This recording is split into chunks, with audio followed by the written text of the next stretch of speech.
Olá, eu sou o professor Antônio Marcos, bem-vindos ao nosso canal Administração Antônio Marcos.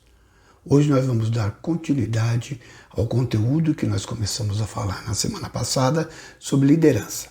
Então, só assista este vídeo se você já assistiu o vídeo anterior, para que você possa ter uma compreensão adequada do seu conteúdo. Antes, porém, se você ainda não é inscrito no canal, se inscreva, colabore com o canal, ajude o canal a ter a sua permanência garantida e se inscreva.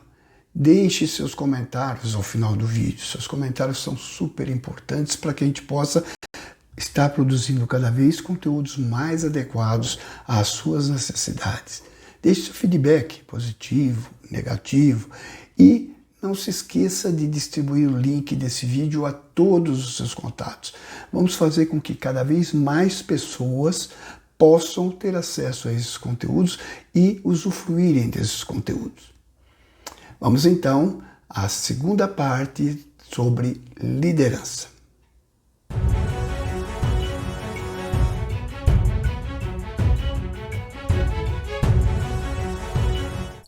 No vídeo anterior, nós conhecemos as diferenças entre um chefe e um líder, o conceito de liderança, o processo de liderança e as principais categorias de liderado. No vídeo de hoje, nós iremos conhecer melhor as características do líder. Mas vamos lembrar primeiro um pouco aquele quadro comparativo que nós vimos no vídeo anterior. Naquele quadro, nós mostramos as características do chefe ou da autoridade formal e as características do líder. As pessoas que vão ocupar um cargo de chefia, então existe nas organizações a estrutura que é composta dentro da organização, os cargos de comando e o poder que está presente em cada um desses cargos. O ideal é que as pessoas desenvolvam as suas habilidades de liderança para combiná-las com a autoridade dos cargos. Isso é o que as grandes empresas, a grande maioria das empresas hoje em dia buscam. Pessoas que ocupem cargos de comando, cargos de poder, em que o poder está representado pelo cargo, mas que tenham a capacidade de liderança.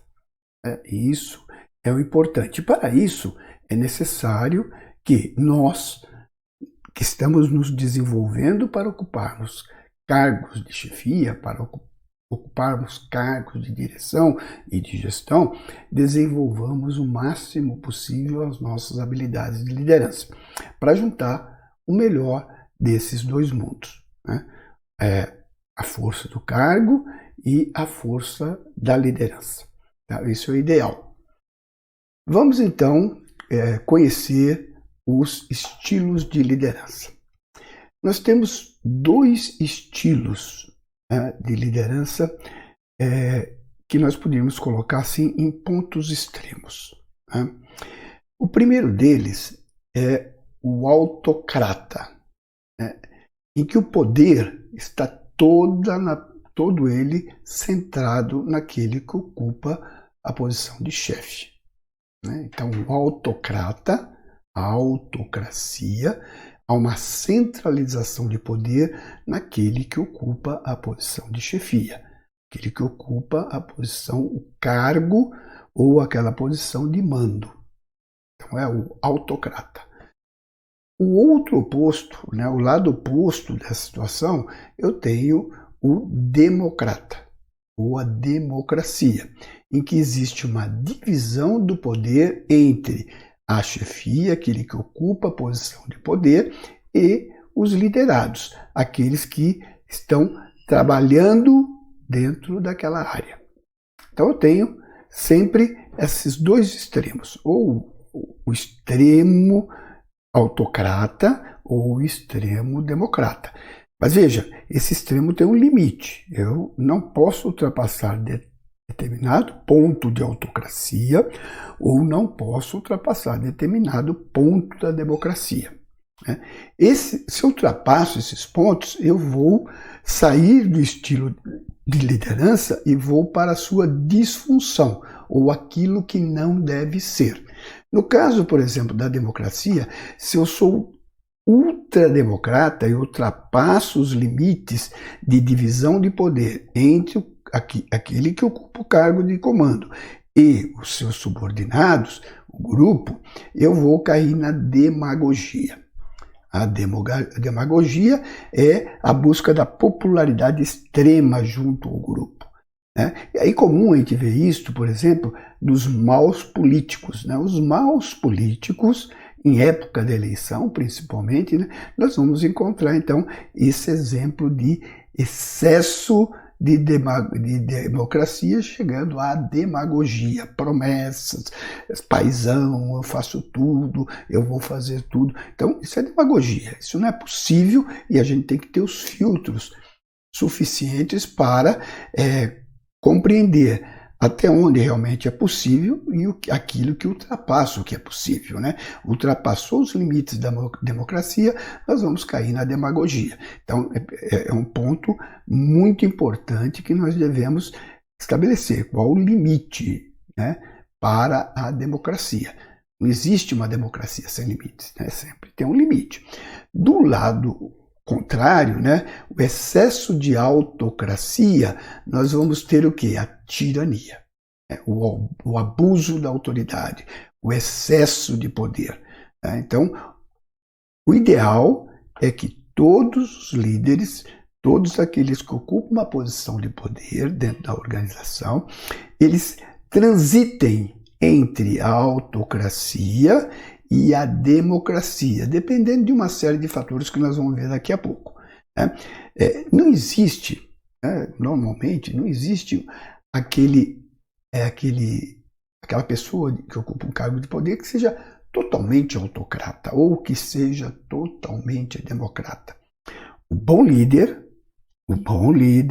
aquele que realmente está preparado para ocupar as posições de liderança, de comandar uma sociedade, de comandar um grupo social dentro ou fora de uma organização, ele deve saber transitar entre posições mais autocratas e posições mais democratas, nunca ultrapassando os limites da democracia ou da autocracia para não cair nas disfunções, na demagogia ou na tirania. Então, o ideal, o bom líder, é aquele que transita entre essas duas posições de acordo com as circunstâncias que nós vamos ver agora a seguir. Né? Que aí nós vamos ter, então, os enfoques chamados situacional, ou de acordo com a situação, ou de acordo com as necessidades, de acordo com a contingência. E aí nós vamos transitar naquele contínuo, né, de comportamento entre autocracia e democracia, de acordo com o Tannenbaum e Smith, da seguinte forma. Eu tenho uma liderança orientada para o chefe, autocrata, no extremo, e eu tenho a liderança orientada para os subordinados, né, no outro lado, o democrata. Então, como é que isso funciona? Vamos pensar nesse contínuo como se fosse esse retângulo. E aí, neste retângulo, nós temos aqui uma divisão. Na parte de cima, nós temos o espaço do gerente, né? O uso da autoridade pelo gerente. Vejam que, quanto mais autocrata, maior é o seu uso de autoridade. Quanto mais democrata, menor é o seu uso de autoridade. E aqui na parte de baixo, eu tenho a área reservada à liberdade dos subordinados, do grupo. Quanto mais autocrata, menor o espaço, a área de liberdade dos subordinados. Quanto mais democrata, maior a área de liberdade dos subordinados. Vejam que essa linha que divide essa parte superior da inferior, ela não se inicia e nem termina em vértice. Ela sempre deixa um espaço para os subordinados ou um espaço de autoridade para o gerente. Por quê? Porque se não houver esse espaço de autoridade do gerente, neste finalzinho aqui, ou esse espaço de liberdade para os subordinados, nesse outro lado, nós vamos cair, então, nas disfunções. Aqui eu teria a tirania, né? E aqui eu teria a demagogia.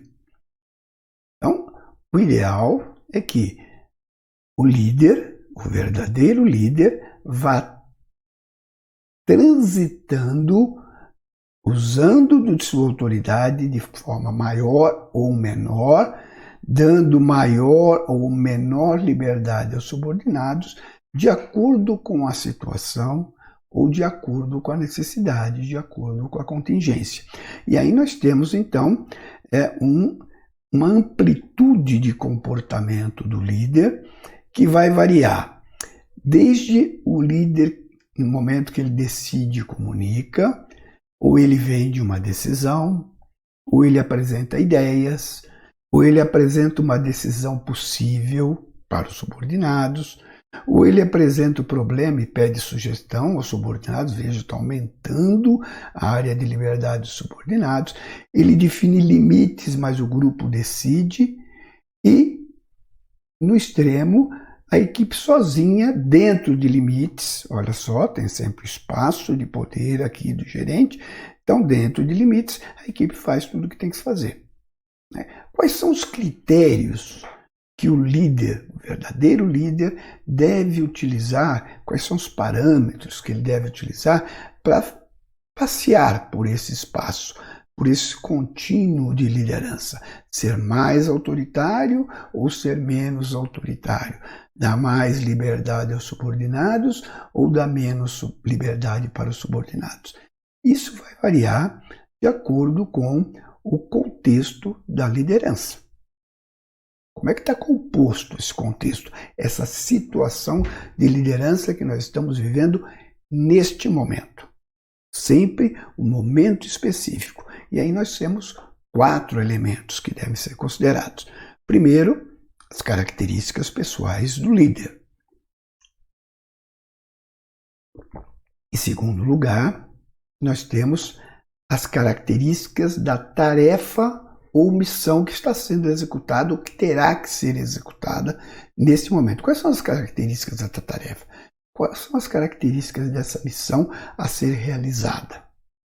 Depois nós temos as características pessoais dos liderados, no conjunto e individualmente. Porque eu posso ter uma situação em que o líder, para determinadas pessoas do grupo, ele vai dar mais liberdade e para outras vai dar menos liberdade. Então, essas características pessoais dos liderados, eu vou ter que analisar individualmente e no conjunto. Se eu tenho um grupo homogêneo de liderados, todos com o mesmo tipo de formação, todos com o mesmo tipo de responsabilidade, de amadurecimento, eu posso tratar o grupo de uma forma mais homogênea. Mas se eu tenho pessoas muito diferentes dentro do grupo, eu vou ter que trabalhar individualmente cada uma dessas pessoas que compõem o grupo. Então, as características pessoais de liderados devem ser observadas em conjunto e individualmente. E, finalmente, nós temos o contexto organizacional e social da liderança. O quarto elemento que vai compor o contexto, o momento de liderança. Quais são as principais características pessoais do líder que podem, então, influir no processo de liderança? Nós temos as motivações do líder. Quais são as minhas motivações como gerente, como gestor? Quais são as minhas competências? No que eu sou bom, no que eu sou fraco, o que eu preciso melhorar? Qual o meu estilo preponderante de liderança? Cada um tem um estilo preponderante. Embora eu saiba que eu devo transitar o máximo possível dentro daquele contínuo de liderança, eu tenho um estilo próprio. E eu vou, prevalentemente, eu vou agir de acordo com o meu estilo. Então eu tenho que estar muito consciente da situação, do contexto de liderança, para que isso não prevaleça de forma a prejudicar o contexto de liderança. Depois eu tenho o conteúdo moral da tarefa ou da missão é um conteúdo calculista, buscando resultados calculados, ou ele é alienatório, excluindo as pessoas, alienando as pessoas do processo? Qual é o conteúdo dessa tarefa? Qual é o conteúdo dessa missão? Depois eu tenho as características do liderado. Quais as motivações dos liderados? Quais as necessidades dos liderados e quais as suas competências? O que eles estão preparados para fazer? Veja, se eu tenho uma tarefa nova em que essas pessoas não estão acostumadas a desenvolver, as suas competências ainda não estão plenamente desenvolvidas, qual a forma mais adequada de eu agir? Um controle maior da situação.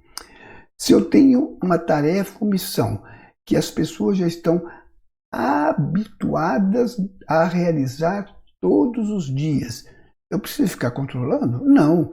Elas estão maduras o suficiente, elas estão preparadas o suficiente para desenvolver. Então vejam a combinação desses 4 elementos é que vão ajudar o líder a definir qual a melhor forma de agir em cada tarefa, em cada situação. E o contexto organizacional? O que o contexto organizacional e social de liderança vai influir? Vai influir a cultura organizacional. Qual a cultura? Quais os padrões de comportamento aceitos por esse grupo social? Qual a forma como esse grupo trabalha as dificuldades internas e as relações com o mundo exterior? Então, esses 4 elementos é que irão ajudar o bom líder a definir como transitar naquele contínuo de liderança, sendo mais autocrata ou sendo mais democrata. Lembrando, que as características pessoais de liderados devem ser olhadas individualmente, porque eu posso ter uma heterogeneidade de pessoas. E aí eu vou ter que agir como líder de forma diferente para cada liderado. Ok? Espero que tenha ficado claro esses conceitos, essas orientações. Espero que vocês tenham gostado. Se gostaram, deixe seu feedback, positivo ou negativo. Se não gostaram, deixem seus comentários, é importante seus comentários. Muito obrigado e até o nosso próximo vídeo.